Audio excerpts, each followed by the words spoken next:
variety of activities that provided services that the public wanted, gambling and loan sharking, and that there was a great deal of corruption which accompanied these kind of activities. And the FBI up to that point had an extraordinarily good image. To the extent that there was any corruption, it was minor and not systemic.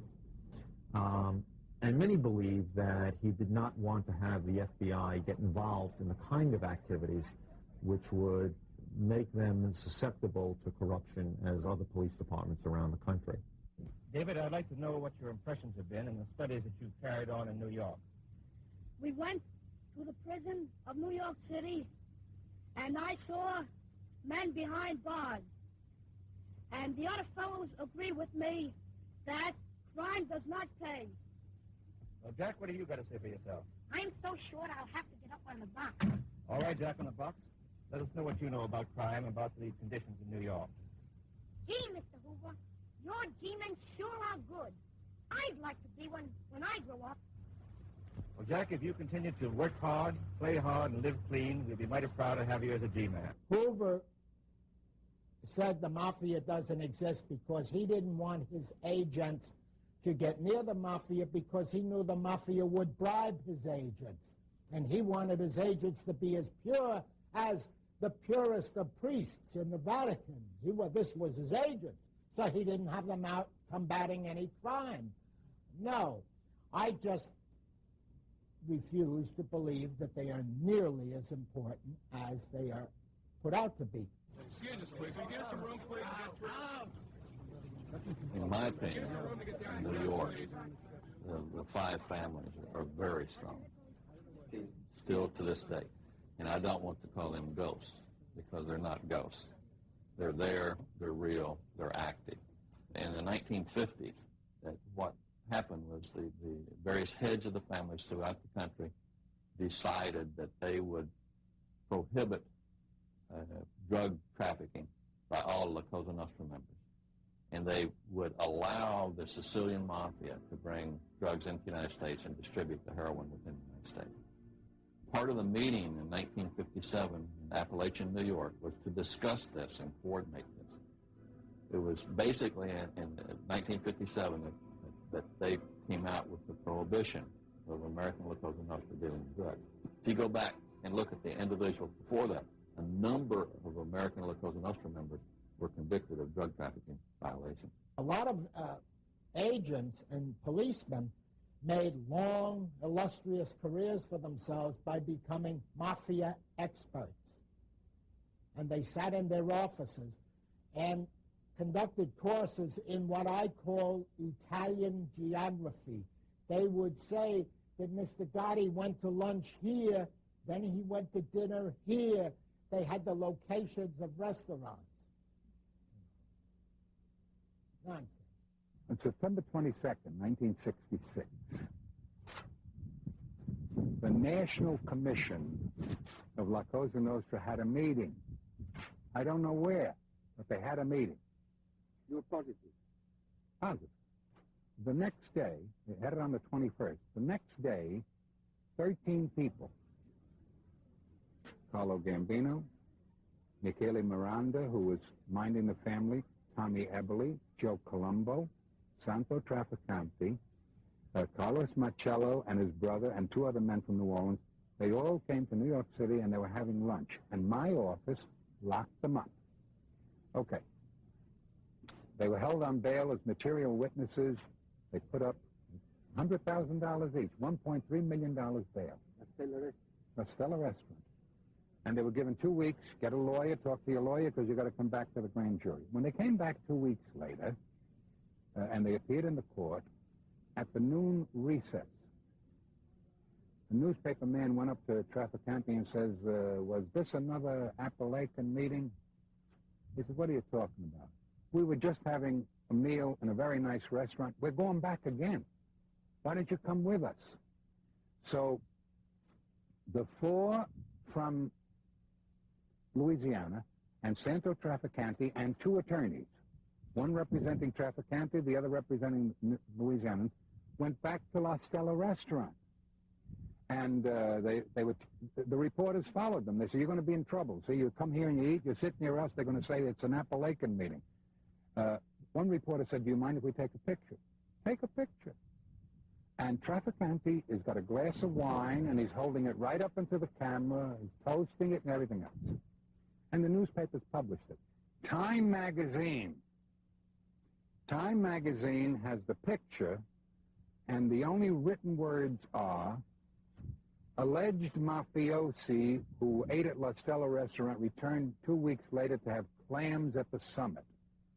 I mean, the families all had this policies that that members cannot deal in drugs. Like some of the families had policies where you cannot deal in drugs, you cannot lend money to a drug dealer, but you can shake them down. But a lot of these rules fell by the wayside, and family members were involved with drugs. The bosses of the families had a see no evil, hear no evil approach to it. And especially some of the larger New York families, the Colombo family, Bonanno family, they got heavily involved in drugs. You'll see it a lot less with the Genovese family. There might be some activity, but it is much less. The problem is it's way too lucrative. There's no way for the mafia to have avoided getting involved in drugs, or they would have lost their control over organized crime in the country. The organized crime knows very well, sa benissimo cosa succede. Organized crime knows exactly what's going on, especially the bosses. The bosses say they don't want to be involved with drugs, but they take the money, and how. Noi di droga non ne vogliamo sapere, però I soldi se li pigliano. E come se li pigliano? E chi sono le famiglie più involve in questo? And who are the families that are more involved in this business? Well, let's say that the Bonanno family, they have about a 90% involvement. The Gambino family, a 70% involvement. The Genovese, just about 30%. But the Gambino family, and above all the Bonannos, they're involved down to their bones, from the small to the big ones. I know for a certainty that many of these mafiosi are involved. In the Bonanno family, there's a lot of involvement. That's why they rubbed out Galante. Because Galante, along with his associates, he didn't give to the Americans what they wanted. That's why they rubbed them out. But if you look at the Bonanno family, you see that they're all involved in drugs. They're involved above all in heroin. Tutti, vedi, se tu guardi il court paper, guardi che tutti nella famiglia Bonanno, per un livello o un altro, sono tutti involti in droga, soprattutto l'eroina.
All roads lead to Hollywood, or so it seems.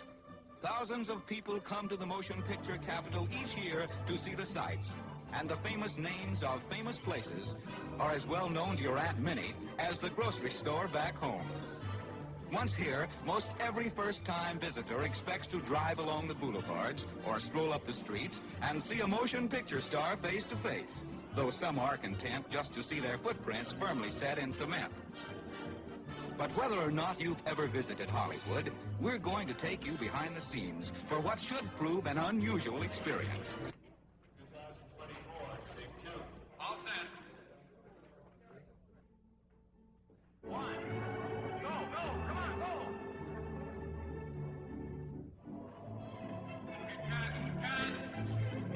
We know about murder and hate and love and jealousy and sex, so all of that, plus not being involved in it at all, you can really, so as much as we might admire the nuclear physicist, it wouldn't be as exciting as watching the gangsters. And it's a visual. You can see somebody getting shot and dying or making love, whereas you really wouldn't want to watch in a pharmacy, in a lab, testing atom bombs or something like that. I don't think it's a mystery why we find the gangster movies exciting. Mr. DeMille, all ready to go? You're seeing a great movement, a great sweeping forward of these men who are leaving you, perhaps for all time. They're your fathers, your brothers, your husbands. Let me see that in your faces. Come on now, work yourselves into the emotion of such a scene. Don't be extras. Be a nation watching its manhood ride out on a great cause. The crusade. Are you ready, Tate? Already and turning, Mr. DeMille. All right, now, give me everything you've got, you people. Ready now? Right?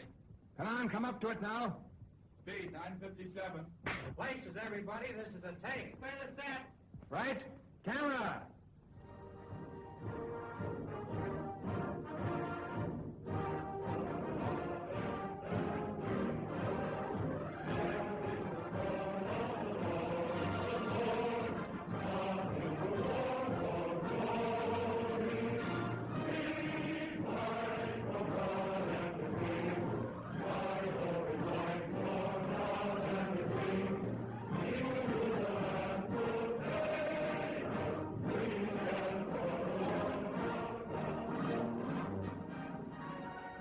Cut.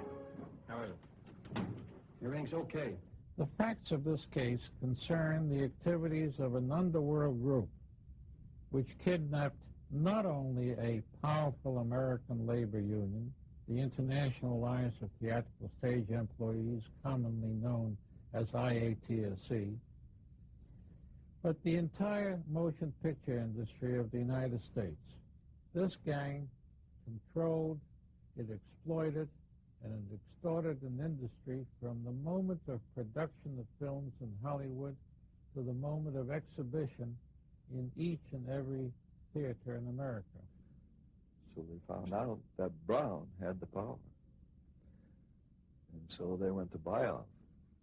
And Bayev went over to the mob and told Brown what he had to do. Well, as I say, Brown was essentially a trade unionist, but he was vulnerable, and he was resisting it. And one day, he found 3 sticks of dynamite tied to the doorknob of his restaurant. As I say, he had a wife and 3 little girls. Willie Bayoff and George Brown started in Chicago. They were basically working under the auspices of Barney Balaban and his operations, and Barney Balaban later became the head of Paramount Pictures. With the help of the underworld, the Bayoff and Brown syndicate was able to take over the International Alliance of Theatrical Employees Union, the IATSE. He came into Hollywood, and using Bayoff and Brown as a middleman, the Chicago Mafia was able to shake down the motion picture industry. They were forcing 8 motion picture studios to make payoffs for labor peace. Bayoff had once been convicted as a pimp in Chicago and